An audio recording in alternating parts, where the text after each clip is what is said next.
Limestone Avenue. It's one of Canberra's main thoroughfares. Thousands of people drive along here every day, but few stop to think about this place. One of the oldest and last high-density public housing complexes left in the city. It's unlikely you've heard its name, Kanangra Court, a place that for decades has been blighted by drugs and violence. The larger-than-life characters that live here have some pretty tough stories to tell, but they do so with humour and hope. It's a world the public doesn't often get to see or want to acknowledge. And we've been invited inside. They say there are three choices for those who live here. It's Kanangra, the streets, or prison. And many have seen all three. You can bet your bottom dollar that every tenant here has come from hard places. Some of them haven't pulled themselves out yet. You could write a book on the place. Yeah, some of the characters and the get here and that. You right, mate? Yeah, we're coming, mate. Meet Rodney. He's like the unofficial mayor of Kanangra Court, and he's taking us up to his place for a look around. Just come in. That's Pete's bedroom. There one. This is mine. It's a two-beddy apartment built back in the 60s, originally to house public servants. I like the way the flat's designed. The bedrooms are out the back there and that, and the toilet's there. My kitchen. It's Rodney's sanctuary, but there are signs here of the violence that has plagued this complex. People were staying here before us. They had a lock on the door, and people just broke in, kicked the door in, and accessed their room and stole their stuff, you know, because we won't take no shit from no one. There are a lot of different kinds of tenants here, but you'll find that even if they've picked themselves up and, you know, life's going really good for them, we've all got a story, and none of them are easy. What else have I got? Pension card. Today, ACT Housing are doing their best to find Peta her own unit. But after being homeless for years, simple things like establishing her ID are a big stumbling block. Have you started the methadone program? Oh, yeah. When did you start that? We started at the start of the year. Okay, So 8 months. We're 8 months in. Yeah. 8 months in. How you feeling? Chuffed with yourself? Yes. I've had my substance abuses in the past and that, and I understand. So you've got a certain time period before you get to a stage where you cannot move. It's a side of Canberra few of us can really understand.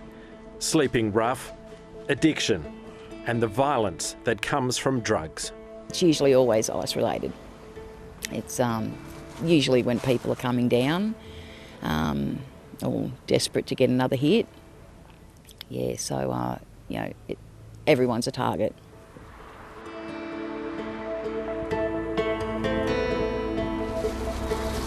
Between addiction and recovery, the risk of homelessness or jail, the residents here have a tricky path to negotiate.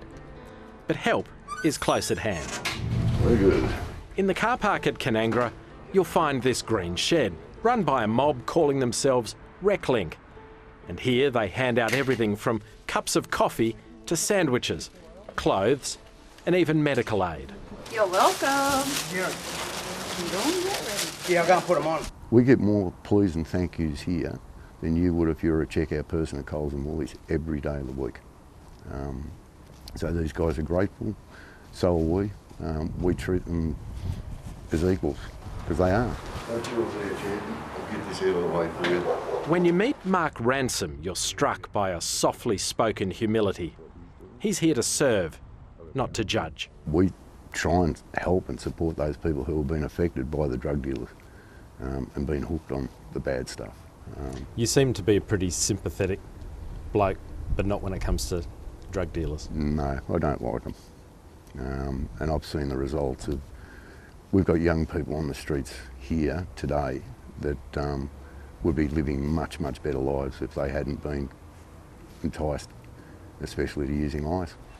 The Reclink program is funded by ACT Justice and Community Safety, and studies have shown that every dollar spent here at the coalface Morning.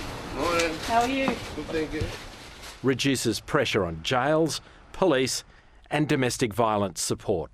Them being there of a morning just with something, a smile, a positive thing, something to say, a cup of coffee and a feed, and I know of at least 4 occasions that has saved someone's life that day. Birthday today, mate. Happy birthday. For some Kanangra residents, Reclink is the closest thing to family that they've got. Give me your elbow. Yeah. Yeah. These people are very special to us, especially me. I love coming to work every day and being able to have a chat, make sure they've had something to eat, make sure they've got shoes on their feet or clean clothes, or if they want to have a chat about something that's been going on, they're able to come over and sort of speak openly, and that's really important. Happy birthday, dear Rodney. Life's not always easy for Rodney. He's had his brushes with the law and too many nights sleeping rough through Canberra winters. What about the violence? Does it make it a hard place to live sometimes? Yeah, sometimes it does. Yeah, because you get scared, you know what I mean? You don't know what's going to come into your units and that. So you always got to have your doors locked and that. And does that come back to drugs? Yeah, drug related, yeah. Kanangra hasn't always given Rodney security, but it has offered stability. You're in a pretty happy place at the moment? Sit down. Yeah, I'm in a happy place. Yeah. I'll give my life 10 out of 10. You look like such a hopeful, happy person. I am, mate, Craig. I am. I look at the bright side of life. Yeah. Yeah. I bless every day I wake up. And there's more good news for Peta. Hope of a place to call her own. But let's hope that we can just get it done quickly. Yeah. At Kanangra, the great Australian dream can mean just having your own name on a lease, consigning the term homeless to history. Is this a happy place to live? It's what you make of it. You've just got to have healthy boundaries.